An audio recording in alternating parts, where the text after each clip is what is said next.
And then I was like, now you have to look at Kurt's dick for 1 minute. And she goes, how about I just fuck all three of you?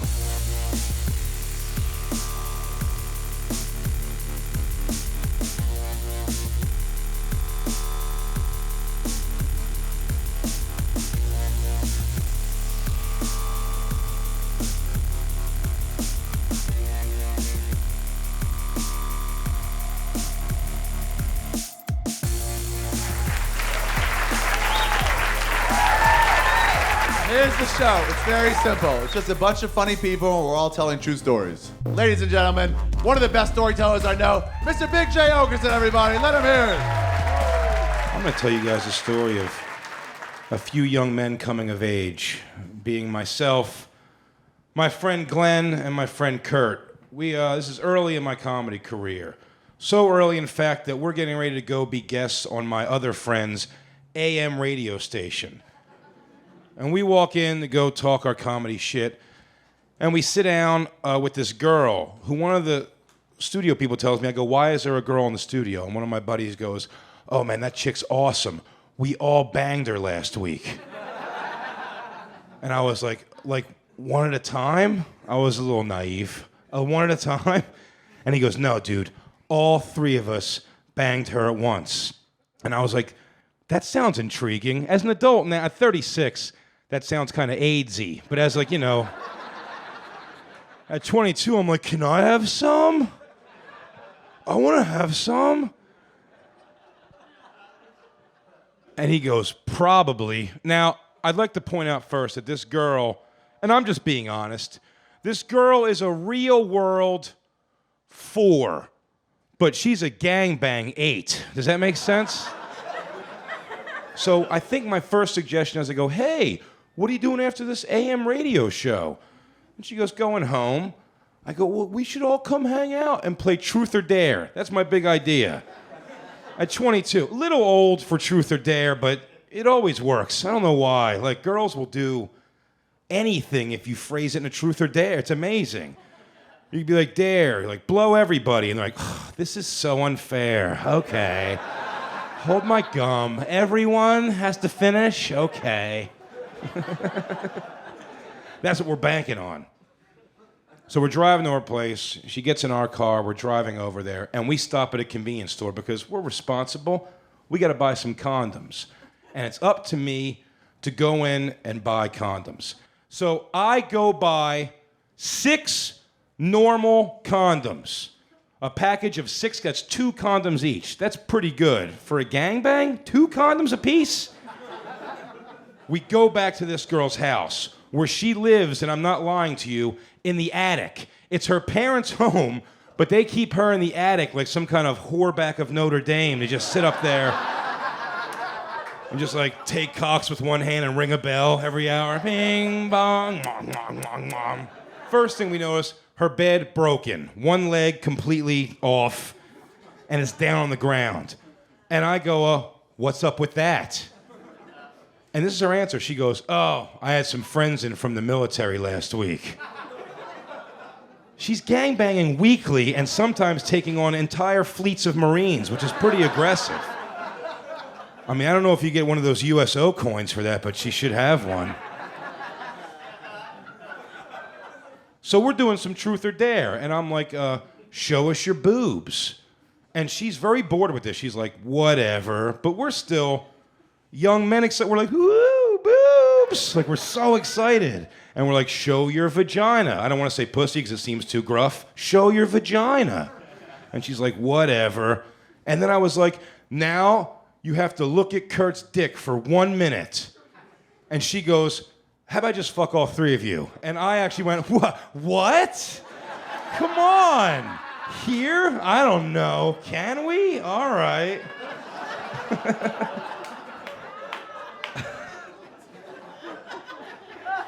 I go, thank God I have this completely closed box of condoms. Now I'm going to describe to you how the three of us look. We're not a very fuckable group, me and Kurt and Glenn. Glenn looks pretty much like me if somebody dropped an anvil on my head. Just a little bit shorter and a little bit wider. And Kurt is a tall, lanky dude. And we start divvying out these condoms. Everybody gets their condom. Me and Glenn put our condoms, our regular condoms, on our very regular white dicks. Rolls down, not even fully, a little bit of space left. And Kurt pulls out this fucking... Kurt, he pulled out a dick that's like upsets other dudes when he pulls it out.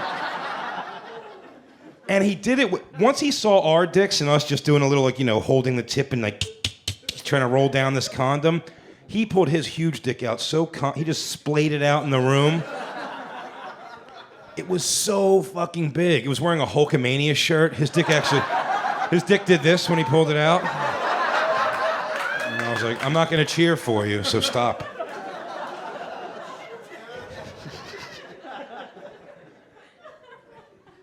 And we were so friggin' impressed by this thing, but now I'm worried. I'm like, I've never seen a dick that big. In fact, when he pulled it out, I try to make fun of him. I go, aha, Kurt's dick's already hard.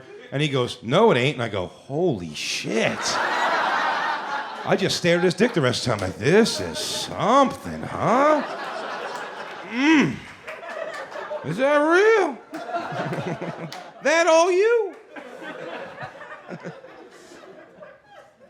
This huge dick's just flopping. Then I start seeing a struggle like I've never seen before. He goes to put on his regular condoms over this barrel cock, and he puts the first one on, it gets halfway down and explodes around his dick like a fucking, like a cartoon cigar, like.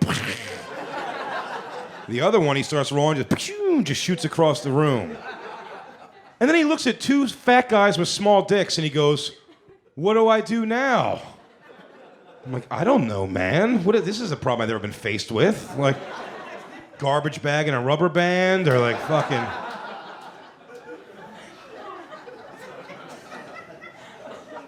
This girl is so fantastic. This is her solution. She goes, go down to my car. I got some Magnum condoms in my car. The big dick condoms. In her car! What a prepared whore. I don't know if there's a Girl Scout badge for that kind of preparedness, but there should be. So Kurt goes downstairs to get this Magnum condom out of her glove compartment box. And me and Glenn are banging this chick. I don't even know if we are. We're just like on either side of her, and it's just essentially three fat people making hilarious fat sex noises, just like... It sounds like we're fucking or gasping for like drowning air, like... Ugh, ugh.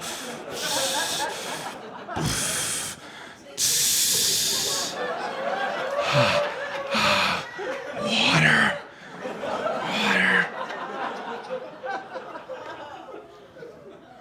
What Kurt decided to do in the other room before he came in was get butt naked, except for this giant banana yellow Magnum condom over his enormous fucking pecker. And me and Glenn are just going, and then all of a sudden, Kurt comes in the room. Kurt, his dick comes in the room first, and with every step, it's a real boner too. So with every step, it's doing that kind of like that, like it's vibrating like the door stop when you were a kid, like.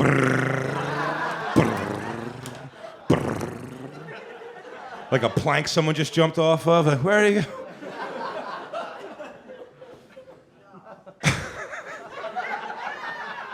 And then Kurt, he was wearing tube socks and a big banana yellow condom. He should have been wearing a sash that was like Mr. Awesome, 1985.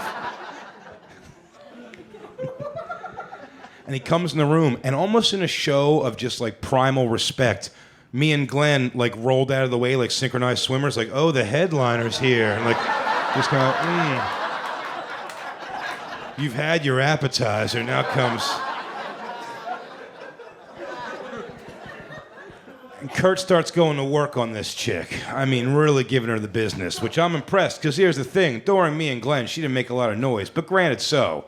Two fat guys weighing in a combined dick of like, 8 inches tops. So, in two different directions, she's getting about 5 inches of dick or so apiece. Not that impressive. But now Kurt comes in with this porno quality wallop. And almost like we're a fuck team, like we're watching where it's like, oh yeah, you're gonna see now, bitch. Like you... Yeah, that's fine, but now my dad's here and you'll see. He's gonna buy this place. I became that kid.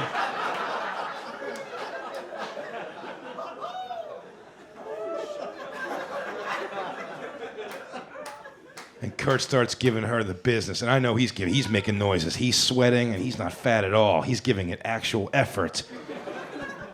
And I'm like, she's going to see now. But she didn't. She just took it she did everything but give a shit. And at one point, I swear to you, she says the word, she goes, we should go to a diner after this. And I could see the defeat starting to build in Kurt's eyes. I'm like, we got to do something here. So now we make it a team effort. Like, we're going to make this girl make some sex noises. Like, she's got to feel this at some point. So at one point, me and Glenn, it's almost jokingly, but to do it for fun, we're holding Kurt's feet up in the air. I'm holding his ball sack back with my hand.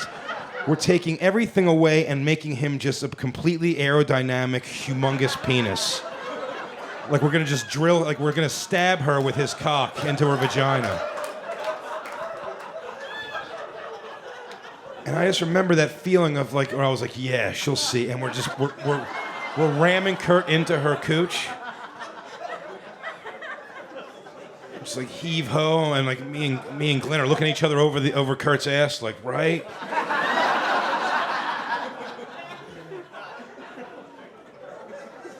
And I go, I bet she's crying in vaginal pain right now. And I leaned around Kurt's ass cheeks to take a look at her, and I swear to you, on my daughter's life, these are the words that came out of her mouth. She goes, bacon cheeseburger. That's what I'm gonna get. Hey, I appreciate you guys, man. Thank you so much.